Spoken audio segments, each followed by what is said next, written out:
বেহাল রাস্তা, রোগীকে হাসপাতালে নিয়ে যেতে ভরসা খাটিয়া। প্রতিবাদে ধানের চারা রোপণ করে বিক্ষোভ স্থানীয়দের। 3 কিলোমিটার মাটির রাস্তা বর্ষাকালে চলাচলের অযোগ্য। কর্দমাক্ত জলাভূমি আকার নিচ্ছে রাস্তা, যে রাস্তা দিয়ে পায়ে হেঁটে চলাচল করা হচ্ছে দায়। খাটিয়াতে করে নিয়ে যাওয়া হচ্ছে রোগীকে, কারণ অ্যাম্বুলেন্স ঢোকার কোনো উপায় নেই। এদিকে রাস্তার এই বেহাল দশা নিয়ে শুরু হয়েছে রাজনৈতিক চর্চা। তৃণমূলকে তীব্র আক্রমণ করেছে বিরোধীরা। আর পাকা রাস্তার দাবিতে কর্দমাক্ত রাস্তায় ধানের চারা রোপণ করে অভিনব বিক্ষোভ এলাকাবাসীর। স্বাধীনতার ৭৭ বছর পরেও মালদার হরিশ্চন্দ্রপুর ২ ব্লকের মালিয়র ২ গ্রাম পঞ্চায়েতের কাতলামারি গ্রামে ৩ কিলোমিটার কাঁচা রাস্তা আজও পাকা হলো না। বর্ষায় কর্দমাক্ত পথ দিয়ে প্রাণের ঝুঁকি নিয়ে পারাপার করতে হয় ৮ থেকে ৮০ সকলকে। গ্রামের মধ্যে অ্যাম্বুলেন্স ঢোকে না, অসুস্থ রোগীকে খাটিয়াতে করে হাসপাতালে নিয়ে যেতে হয়। স্থানীয় জনপ্রতিনিধি থেকে শুরু করে প্রশাসনিক আধিকারিকদের একাধিকবার জানিয়েও হয়নি কোনো কাজ। প্রশাসনিক উদাসীনতার জন্যই অবস্থা বলে অভিযোগ স্থানীয়দের। তাই কাঁচা রাস্তা পাকা করার দাবিতে সোমবার সকালে রাস্তায় ধান চারা রোপণ করে বিক্ষোভ দেখালেন কাতলামারি গ্রামের বাসিন্দারা। খুব শীঘ্রই রাস্তা মেরামতের কাজে শুরু হবে আশ্বাস দিলেন পঞ্চায়েতের উপপ্রধান। প্রশাসন আপনি জবাব দেন, ভিডিও আপনি জবাব দেন, প্রধান আপনি জবাব দেন, এমএলএ আপনি জবাব দেন। দীর্ঘদিন ধরে রাস্তা কেন হচ্ছে না, প্রশাসন আপনি জবাব দেন। আছি যে আমাদের রাস্তাটা হচ্ছে না, দীর্ঘ 100 বছর হয়ে গেল, আমাদের দাদারাও দেখতে পাইনি, আমার বাবেরাও মানে বুড়ো হয়ে গেল, ওরাও দেখতে পাইনি। আমরা যে ইয়াং জেনারেশন এই স্কুল যাচ্ছি, কলেজ যাচ্ছি, রাস্তা দেখতে পাচ্ছি না, এই কাদাতেই সব হেঁটে যাচ্ছে। তারপর হলো যে অসুখ বিসুখ পড়ছে, সব কাঁধে করে নিয়ে যাচ্ছে, কে খাটলাতে করে নিয়ে যাচ্ছে। তারপর স্কুলের বাচ্চা টাচ্চাগুলো যাচ্ছে, ডেলিভারির সমস্যা, বহু একদম কাদার উপর দিয়ে সবাইকে যেতে হয়। বলছে কি রাস্তা করে দিব, ভোটটা দাও, এবছর মানে ভোটটা হলেই ভোটের পরে রাস্তাটা হবে না, পূর্ণ করেনি এখনো পর্যন্ত। এবার আমরা যতক্ষণ রাস্তা না হবে ততক্ষণ ভোট কাউকে দেবো না। প্রবলেম খুবই অসুস্থ, শরীর খারাপ হয়ে গেছে, এখন বাঁচাতে হবে। হরিশ্চন্দ্রপুর আমরা হসপিটাল নিয়ে যাচ্ছি। এখন কি করব, অ্যাম্বুলেন্স ডেকেছি, অ্যাম্বুলেন্স আসছে না, এত কাদার জন্য মানে খুবই রাস্তা খারাপ হয়ে আছে। এক হাঁটু কাদা, দেখতে পাচ্ছেন আপনারা কিরকম যাচ্ছি আমরা এখন। এটা হলো কাতলামারি, হরিশ্চন্দ্রপুর কাতলামারি। এ মোটামুটি প্রায় 10 বহুত দূর থেকে, কিছু হয়নি তো, না কোনো পাথর পড়েছে, না কিছু ইট পড়েছে, কিছু পড়েনি। মোটামুটি 1-1.5 কিলোমিটার হেঁটে যেতে হবে। জানিয়েছি, ও বলেছে কি যেতে পারবো না আমরা, গাড়ি তো যাবে না, আসবে না তো, কেমন করে আসবে? আমরা কুমি করবো, কি করবো এখন? এখন নিয়ে যেতে হবে, এখন বাঁচাতে হবে তো। জানিয়েছি, কিছু করে না, ওরা কিছু করতে চাইছে না। বলছে কি আপনার রাস্তা করে দেবো, আপনার ভোটটা দিয়ে দেন। আমরা বলছি, তাও রাস্তা করছে না তো। যত এমএলএ আছে, আছে, সব ওগুলো দেখতে, এমএলএ প্রধানমন্ত্রী যত আছে সব ওদের দেখতে হবে এগুলো। রাজনীতি এখন হচ্ছে খেলা মেলা, অনুদান নেই, ব্যস্ত। প্রাকৃত মানুষের জীবনযাত্রার যেটা সবচেয়ে গুরুত্বপূর্ণ, রাস্তা, বিদ্যুৎ, পানীয় জল, স্বাস্থ্য, এগুলোর ক্ষেত্রে কোনো সরকারের কোনো খেয়াল নাই। তাই প্রত্যেক জায়গায়, এখানে শুধু নয়, প্রত্যেক জায়গায় বিক্ষোভ হচ্ছে। এখান থেকে চাচল গেলে তার রাস্তা বেহাল, এমন অবস্থা হয়েছে যে মানুষ তার বাড়ি থেকে বের হওয়ার টুকুর মতো অবস্থা তাদের নাই। আমরা দেখেছি যখন এই আমাদের হরিশ্চন্দ্রপুরে এই যে গঙ্গা ভাঙন হচ্ছে, সেই গঙ্গা ভাঙনে যখন আমাদের বামফ্রন্টের মন্ত্রী বিশ্ববাবু ছিলেন, এলাকায় গিয়ে পরে থেকে কাজ করতেন, আজকে সেটাও দেখার হাল নাই। তো হরিশ্চন্দ্রপুরে মনে হচ্ছে এখানে কে নেতা, কে মন্ত্রী, তার কোনো উন্নয়নের কাজ নাই। তাদের নিজেদের মধ্যে মারামারি, ভোট লুট ইত্যাদি করার জন্যই তারা ব্যস্ত। তাই তাদেরকে মানুষের রায় পছন্দ করতে হচ্ছে না, ভোট লুটের রাজনীতিতে যেতে হচ্ছে। আগামীতে নিশ্চয়ই মানুষ ভাববে এবং এদেরকে পরিবর্তন করার ক্ষেত্রে পশ্চিমবাংলার মানুষ সচেতন হবে। চরম সত্য কথা, এলাকার রাস্তা দীর্ঘদিন থেকে বেহাল হয়ে আছে। এটা আমাকে এলাকার মানুষ বলেছিল, আমি এটাকে নিয়ে প্রশাসনের কাছে আমি দরবারও করেছি, তবে এখনও কাজটা করে উঠতে পারিনি।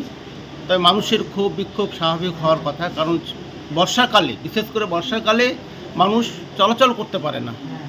এই চলাচল করতে না পারার কারণেই মানুষের মধ্যে একটা ক্ষোভ বিক্ষোভ জায়গা দিয়েছে।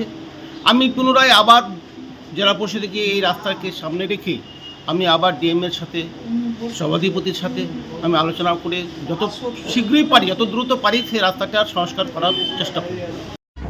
দেখেন, আমি তো এই সামনে মানে যে পিছনে যেটা মানে যে ইলেকশন হয়েছে, ইলেকশনে আমি মানে যে এই পঞ্চায়েত বোর্ডের মানে উপপ্রধান হয়েছি।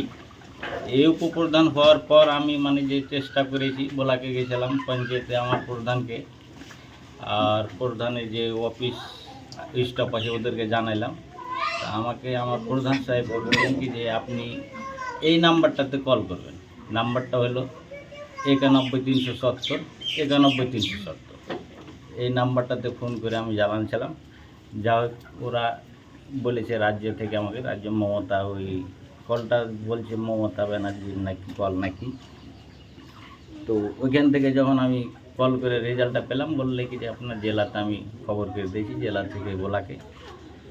তো বোলাক থেকে আমাদের এনএস সাহেবকে ইনকোয়ারি করতে পাঠালছিল মোটামুটি 3 মাস আগে, ঠিক আছে, 3 মাস আগে ইনকোয়ারিটা হয়েছিল। তো উনি আমি রাজ্যতে জ্বালালছিলাম মোটামুটি আমাদের কাতলামারের উত্তর মাথা থেকে। তো এনএস সাহেব অত দূর যায়নি, এই মসজিদ পাড়া থেকে কালভিট অব্দি মানে যে ইনকোয়ারি করে গেছে। উনি আমাকে বলেছে কি যে 90 লাখ টাকার মতন আমি টেন্ডারটা পাঠালাম। এখন কত দূর কী হয়েছে এখন অবধি আমার জানা নেই। আর আমি যেখানে জানালছি ওখানে কত দূর কী করলে না করলে সেটা আমার জানা নেই।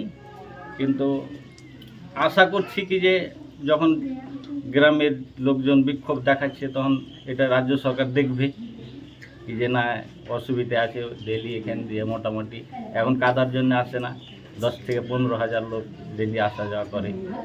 আমাদের রাস্তাটা আপনার ফতেপুর থেকে নিয়ে আপনার হরিশঙ্কর, এটা সিধা রাস্তা, মোটামুটি ধরে নেন 3 কিলোমিটার। ওই আমার তো জন্ম 84, তো ওই 84 পর যে আমার যে হুঁশ হয়েছে যতদিন থেকে দেখতে পাচ্ছি, আমি এই উঁচু নিচুই দেখতে পাচ্ছি, আমিও যাই। আমি ভিডিওকে জানাবো, ফের আবার ভিডিওকে জানাবো, যেখানে আমি কলটা করেছিলাম ওখানেও জানাবো। হরিশ্চন্দ্রপুরে তৃণমূল সরকারের মন্ত্রী আছেন, যিনি হরিশ্চন্দ্রপুর থেকে জিতেছেন। তিনি প্রতিবার পঞ্চায়েত ভোট থেকে আরম্ভ করে যে কোনো ভোটে যান, সেখানে গিয়ে বলেন রাস্তাঘাট সব হয়ে যাবে, কিন্তু তারপরেও দেখি বছরের পর বছর কেটে যায়, রাস্তাঘাট তৈরি হয় না। আজকে হরিশ্চন্দ্রপুরের অঞ্চল পঞ্চায়েত তৃণমূলের, পঞ্চায়েত সমিতি তৃণমূলের, জেলা পরিষদ তৃণমূলের, মন্ত্রী সেখানে তৃণমূলের মন্ত্রী আছেন, তা সত্ত্বেও রাস্তা হয়নি। মানুষকে কোনো সময় অসুস্থ হলে তাকে খাটিয়া করে নিয়ে যেতে হচ্ছে, অ্যাম্বুলেন্স ঢোকার জায়গা নেই, গাড়ি তো দূরের কথা। এই অনুন্নত অবস্থায় এখনও পর্যন্ত হরিশ্চন্দ্রপুরের মালিগড়ের অঞ্চল পড়ে আছে। আর মন্ত্রীকে জিজ্ঞাসা করলে তিনি বিভিন্নভাবে অন্য অন্য কথা বলে সমস্ত ব্যাপারটাকে সাবসাইড করবেন। এবং একটা কথা একটা নতুন শুনলাম, বর্ষাকালে বিভিন্ন রাস্তায় খারাপ হয়, কারণ আজকাল যেভাবে ট্রাক্টর চলে বিভিন্ন গ্রামে বিভিন্ন জায়গায়, ট্রাক্টরে অনেক ভালো ভালো রাস্তায় নষ্ট হয়ে যায়। নির্বাচন গেল, তার মধ্যে কেন্দ্রীয় সরকার পশ্চিমবাংলার বিভিন্ন বরাদ্দ কমিয়ে দেওয়ার জন্য হয় না, পরিকল্পনা আছে, প্রকল্প গেছে, গ্রাম পঞ্চায়েত কী করছে দেখতে হবে। এবং এটা শুধু তৃণমূল সরকারের না, এটা এখানকার এতদিনের বিজেপির সাংসদ ওই উত্তর মালদার, ওনারও তো সংসদ কোটাতে প্রচুর টাকা পায়, উনি কী করেন জানি না বিজেপিরা, হ্যাঁ তারও কর্তব্য। আমাদের কাছে যদি অভিযোগ আসে, সরকারের কাছে যদি অভিযোগ যায়, মমতা বন্দ্যোপাধ্যায় পশ্চিমবাংলার এত রাস্তা উন্নয়ন করে মানুষের জনজীবনের এবং মানুষের কৃষিক্ষেত্রে একটা জোয়ার এনেছে। কারণ রাস্তা হলে কৃষিক্ষেত্রে কৃষকরাও তাদের জিনিসপত্র ঠিক জায়গায় বিক্রি করতে পারে। এটা একটা প্রকল্প মমতা না যায়, সেজন্য বিভিন্ন সময় পথসাথী করে। যে কোনো কারণে যদি এটা অসুবিধা হয়, আমার মনে হয় ওখানে আমাদের মন্ত্রী আছে বা ওখানে ওই এলাকায় বিডিওর কাছে যদি যথাযোগ্য তার কাছে যদি কমপ্লেন করা যায়, বিডিও সাহেবরা নিশ্চয়ই এটা সরকারের কাছে অনুমোদন করবে। এবং আপনাদের কাছে জানতে পারলাম, আমরাও জেলা সভাপতি এবং আমাদের নেতৃত্বকে বলবো বা ওখানকার যারা নেতৃত্ব আছে তাদেরকে বলবো এটার কী কারণ খোঁজ নিয়ে সরকারের কাছে জানাতে।